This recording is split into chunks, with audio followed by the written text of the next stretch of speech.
Hello dear students, now you have entered in second semester. You might enjoy first semester.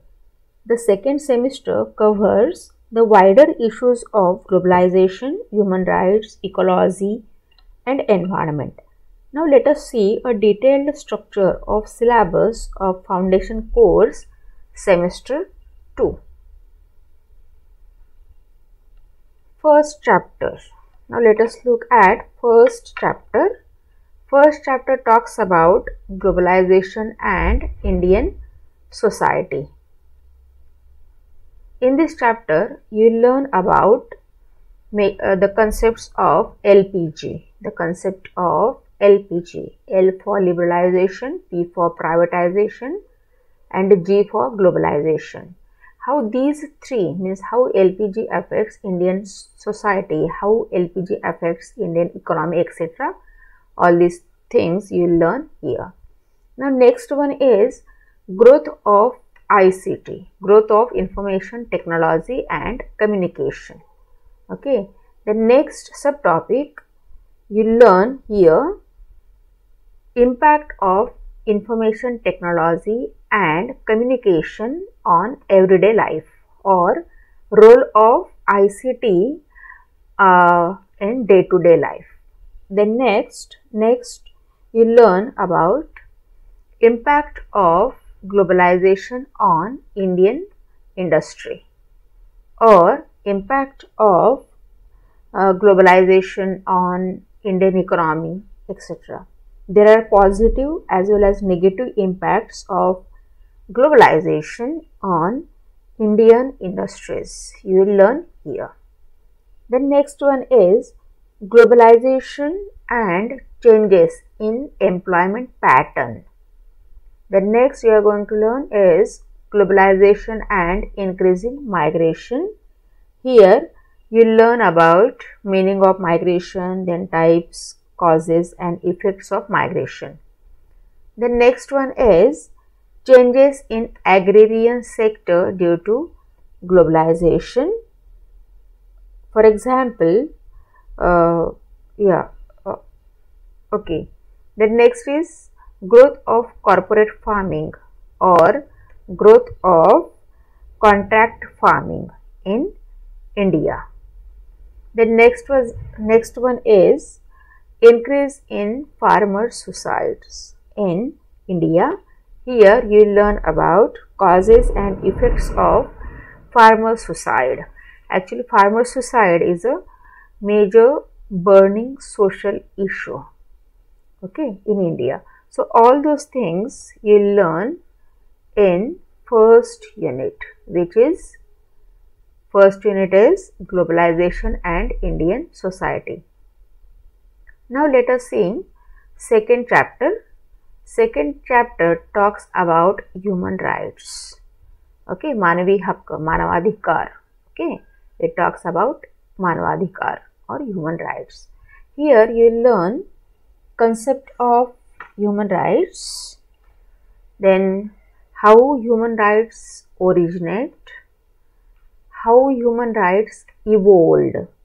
Here you learn Magna Charta or Magna Carta, then the English Bill of Rights, then American Declaration of Rights, American Declaration of etc. All those things you learn here.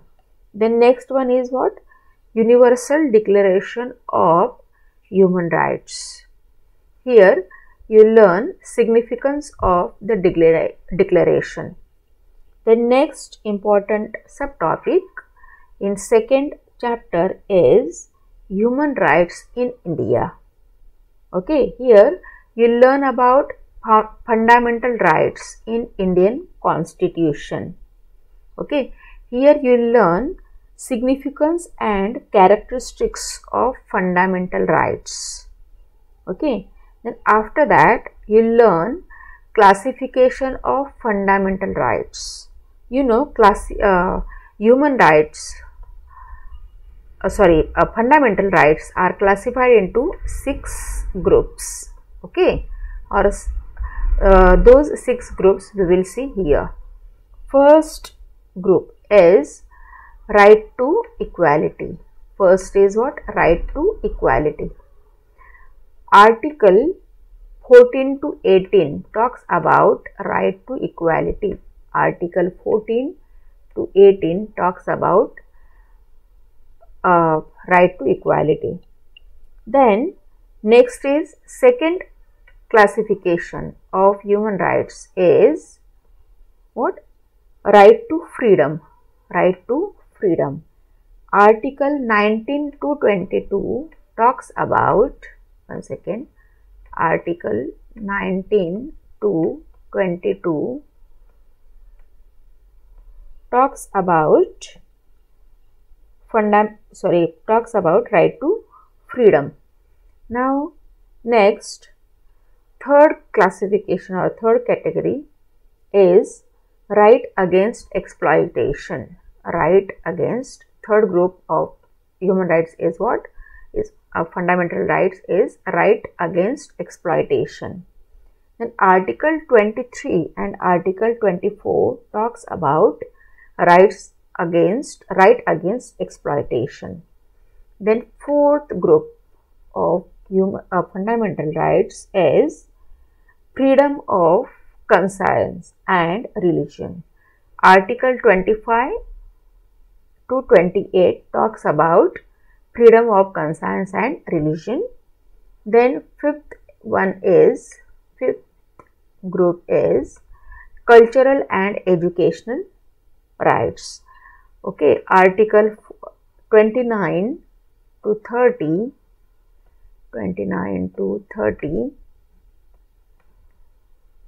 talks about cultural and educational rights.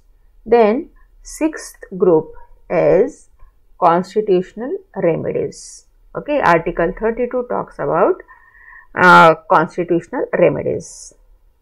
Okay, if यदि आपको लगता है कि हमारे rights violate हो रहे हैं, then we can go for this. Okay, now next is modifications and restrictions of fundamental rights, and last one is legislation for enforcing fundamental rights.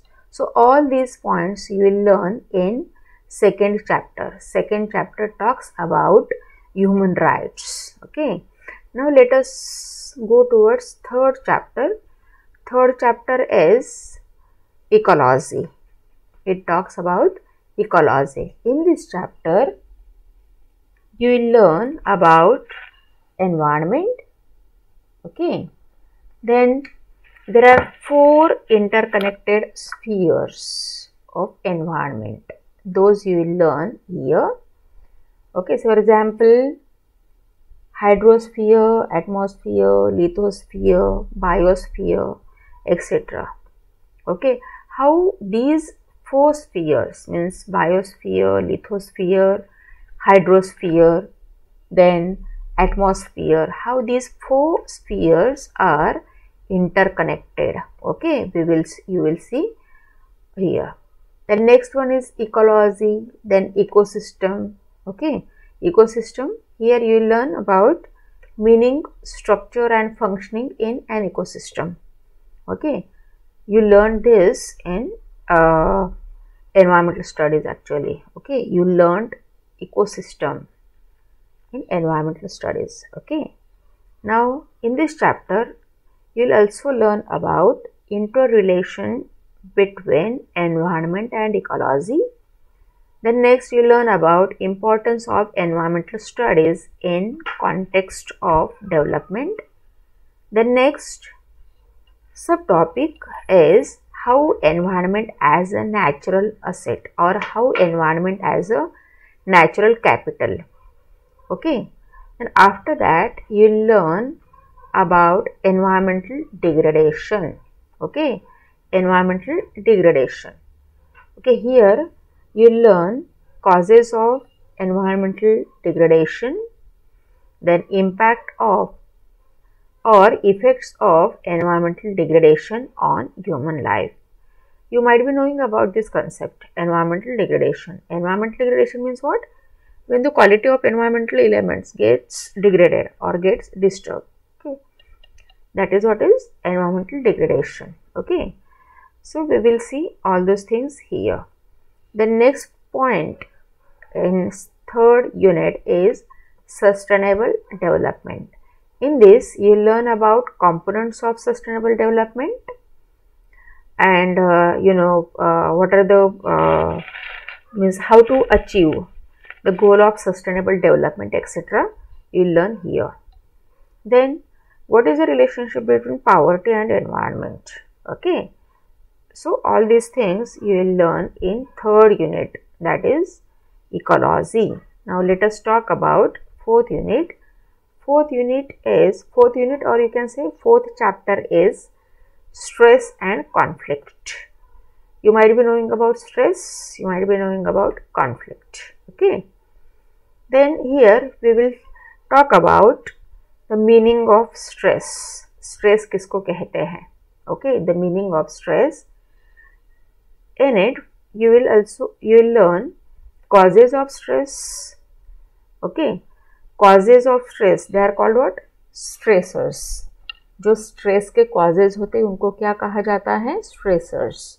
Okay, there are different types of stressors. Those types we will see here.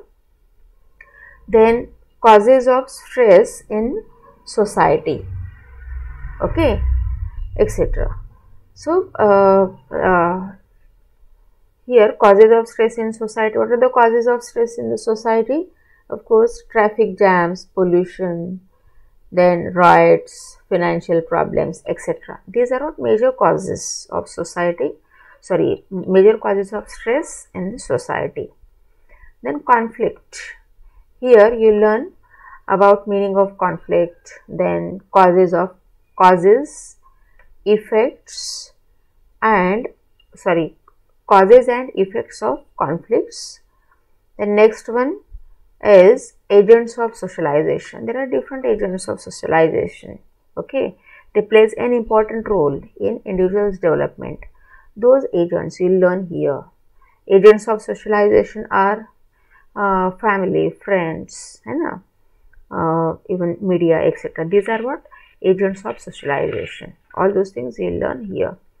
The next one is significance of values in individuals development. मतलब values का individuals development में क्या role है? Values का, what is the role of values in individuals development? You will see here.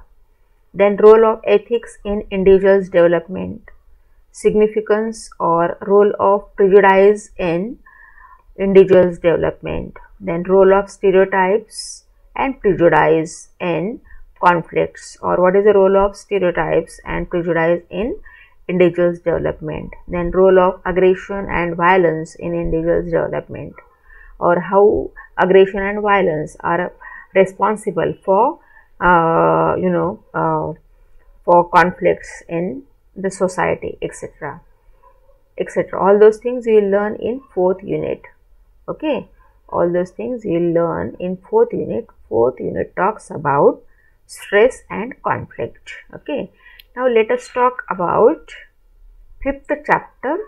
Fifth chapter is managing stress and conflict in contemporary society.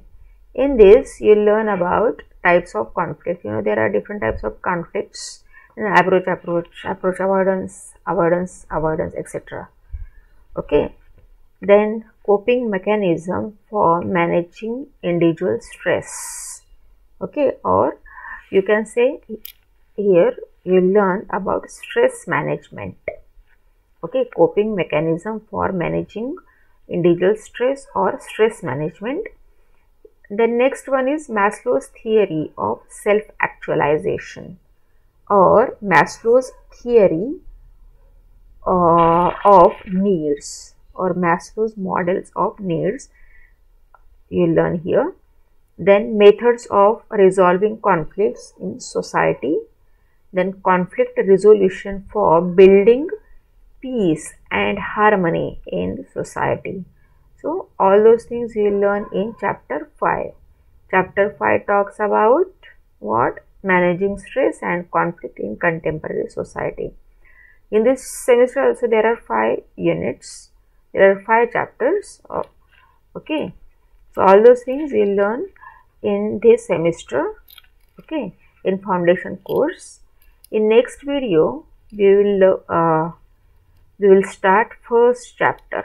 Okay, that is globalization and Indian society. Till then, goodbye.